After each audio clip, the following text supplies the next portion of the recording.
नमस्कार, एनबी भारत में आपका स्वागत है। इस समय हम मौजूद है पांडेहाता में। पांडेहाता में एक ऐतिहासिक होलिका उत्सव मनाया जाता है, जिसमें सूबे के मुखिया और गोरक्ष पीठाधीश्वर योगी आदित्यनाथ भी शामिल होते हैं। श्री श्री होलिका दहन उत्सव समिति द्वारा पिछले 97 वर्ष से लगातार होलिका दहन का जो कार्यक्रम है उसको किया जाता है, और पिछले 2 वर्षों से जो होलिका दहन का कार्यक्रम है वो इको फ्रेंडली के रूप में मनाया जाता है। यहाँ पर जो होलिका दहन जलती है वो जो गोबर के उपले होते हैं उनका इस्तेमाल किया जाता है, और ऐसी कोई भी चीज़ का इस्तेमाल नहीं किया जाता जिससे प्रकृति को किसी भी प्रकार का नुकसान हो। यहाँ पे जो समिति है वो लगातार इसे बड़े पैमाने पर कर रही है, और कहीं ना कहीं जो समिति है वो इस बात का भी ध्यान रखती है कि जो पर्यावरण है उसको किसी भी प्रकार से कोई हानि ना पहुंचे। ये 97 वर्ष है और समिति के सदस्य भी हमारे साथ मौजूद हैं। हम उनसे बात करेंगे कि आखिर में जो आयोजन है उसके पीछे का उद्देश्य क्या है और लोग कब से इस आयोजन को कर रहे हैं। ये जो होलिका दहन समिति है पिछले 97 वर्ष से लगातार जो बड़े पैमाने पर आयोजन करती है, इसके पीछे का उद्देश्य क्या रहा है? देखिए, इसके पीछे का उद्देश्य ये रहा कि हम लोग जो सामाजिक समरसता है सबको एक साथ ले करके चलने का था, और एक जैसे एक हम लोग के पूर्वज थे उन्होंने एक संदेश देने का काम किया, सबको एक साथ लेकर के चलने का। अभी जो पिछले 2 सालों से आप लोगों जो होलिका दहन कर रहे हैं वो इको फ्रेंडली रह रहा है, उसके पीछे का क्या मोटो है और क्या संदेश देना चाहते हैं? देखिए, हम लोग जैसे अभी पेड़ लकड़ी हम लोग काटते हैं उससे पर्यावरण को नुकसान होता है।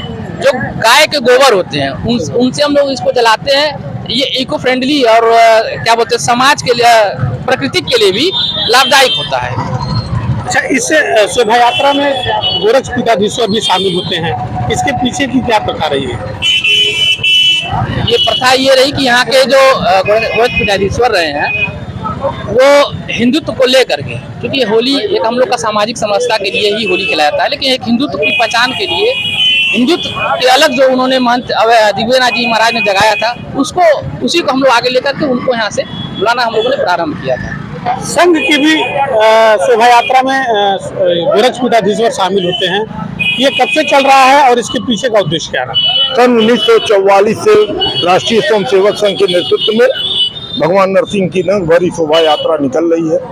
परम पूज्य योगी महाराज जी आदित्यनाथ जी महाराज जब से गोरखपुर आए हैं हम लोगों ने आग्रह किया, उसी वर्ष से लगातार आते हैं। केवल कोरोना में 2 वर्ष वो नहीं है।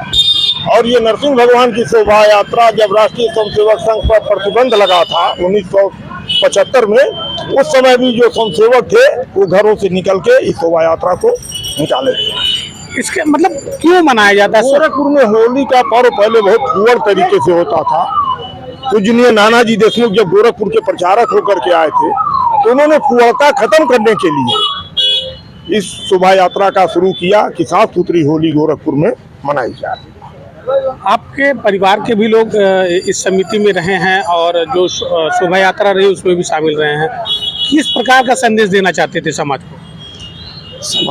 समाज में सभी लोग मिलजुल करके स्वच्छता तरीके से होली का पर्व मनाएं और होली की शुभकामनाएं जो है आपस में एक दूसरे को देते रहे, जिससे अपना जो फ्रेंडशिप होता है वो बनी रहे। और एक चीज़ और हम बताना चाहते हैं कि जैसे हम लोग पर्यावरण को ध्यान में रखते हुए आज जो कंडों का उपयोग किया जा रहा है वो हर साल ही हम लोगों ने प्रण लिया है कि हर साल ये कंडों का ही उपयोग कर करके हम होली का पर्व मनाएंगे।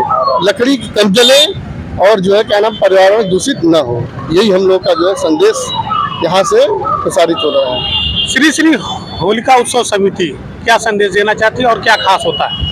देखिए, होलिका दहन उत्सव समिति 1927 से परंपरागत रूप से शोभा यात्रा निकालती आई है, और हर वर्ष पूज्य महाराज जी यहाँ पर आते हैं। जो भी गोरक्ष पीठाधीश्वर होता है वो यहाँ आते हैं, मंच में उनका जोरदार स्वागत किया जाता है। स्वागत करने के पश्चात उनका उद्बोधन होता है।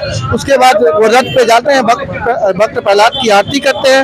उसके बाद पूरे गोरखपुर वासियों के साथ फूलों की होली खेल करके शोभा यात्रा का शुभारंभ करते हैं। उसके बाद शोभा यात्रा क्षेत्र भ्रमण के लिए जाती है, जो शहर के विभिन्न मार्गों से होते हुए पुनः इस स्थान पे वापस आती है। और यहाँ गोरखपुर, पूरा गोरखपुर उस दिन पूरा भगवामय हो जाता है जिस दिन शोभा यात्रा निकलती है। होली के दिन हो या होलिका दहन के दिन, दोनों दिन पूरा गोरखपुर शोभा यात्रा का इंतजार करता है बड़े बेसब्री से। इसमें और भी धर्मों के लोग शामिल होते हैं क्या? सूक्ष्म रूप से सभी धर्मों के लोग शामिल होते हैं। हाँ, सभी धर्म। क्या संदेश देना चाहती है समिति समाज को, और खुद सूबे के मुखिया भी इस उत्सव में शामिल होते हैं? महाराज जी हमारे आते हैं मुख्य अतिथि में, और फूलों की होली होती है और अबीर गुलाल से भी होती है, और फिर उसके बाद महाराज जी हमारे आरती करते हैं। आरती करने के बाद फिर ये शोभा यात्रा निकलती है। ऐसा भी सुनने में है कि ये प्रदेश का पहला होलिका दहन समिति है जो इतने वर्षों से लगातार कर रहा है। क्या इसमें भी कुछ? जी बिल्कुल, ये जो हम लोग की ये परंपरा भक्त पलाद की है, ये सबसे प्राचीन है और हमको लगता है पूरे प्रदेश में इकलौता या एक आधा और कोई होगा। सबसे पुराना प्राचीन यही है। मतलब ये जो 97 वर्ष है, ये माना जा सकता है कि प्रदेश में पहला ऐसा स्थान है जहां पर लगातार भक्त प्रहलाद को लेकर। जी बिल्कुल लगातार, ये कभी मतलब 97 वर्ष से लगातार ये अनवरत चलता आ रहा है। तो पिछले 97 वर्ष से भक्त प्रहलाद की याद में यहाँ की जो श्री श्री होलिका उत्सव समिति है वो लगातार इस भव्य आयोजन को करती है, और इन समिति के सदस्यों का यह भी मानना है कि ये प्रदेश का पहली ऐसी समिति है जो लगातार 97 वर्ष से इस कार्य को कर रही है। एनवी भारत के लिए गोरखपुर से निकेश प्रताप सिंह।